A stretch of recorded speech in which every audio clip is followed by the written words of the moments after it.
பொதுமக்கள் மத்தியிலே, குறிப்பாக திமுக பெண்கள் மத்தியிலேயே திமுகவின் செல்வாக்கு குறைந்திருக்கிறது. அதன் காரணமாக திமுகவுக்கு தொய்வு.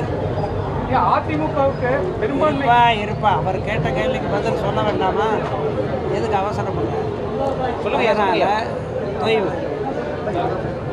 அந்த என்ன தேமுகவா அந்த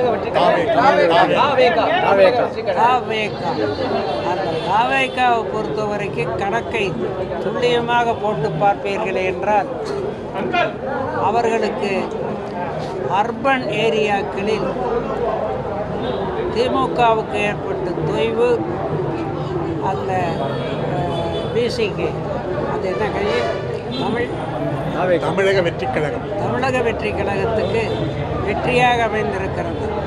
காரணம் அர்பன் ஓட். அந்த அர்பன் ஓட்டை பொறுத்த வரைக்கும் ஒரு 10% தான் முடிஞ்சிருக்கு. இன்னும் 90% தமிழகத்திலே ரூரல் ஓட்டை எண்ண வேண்டியிருக்கு. ரூரல் ஓட்டை எண்ணுகிற போது தான் பிசிகேவனுடைய நிலை என்ன என்பது, உண்மை நிலை என்ன என்பது தெரியும். அப்போது கட்டாயமாக பிசிகே பின்தங்கிவிடும், மற்ற இயக்கங்கள் முன்னுக்கு வர வாய்ப்பு இருக்குது. ரூரல் அந்த voting bank will decide the future. ஒருவேளை அதிமுகவுக்கு பெரும்பான்மை கிடைக்கலனா தாவேகா கூட கூட்டணி அமைச்சு ஆட்சி அமைக்கிறதுக்கு வாய்ப்பு இருக்கா? என்னென்ன அதிமுகவுக்கு ஒருவேளை பெரும்பான்மை கிடைக்காத பட்சத்தில் தாவேகா கூட கூட்டணி அமைச்சு வாய்ப்பு இருக்கு ஆட்சி அமைச்சு? அந்த தாவேகா हिंदी दे रहे इंग्लिश बोलेंगे।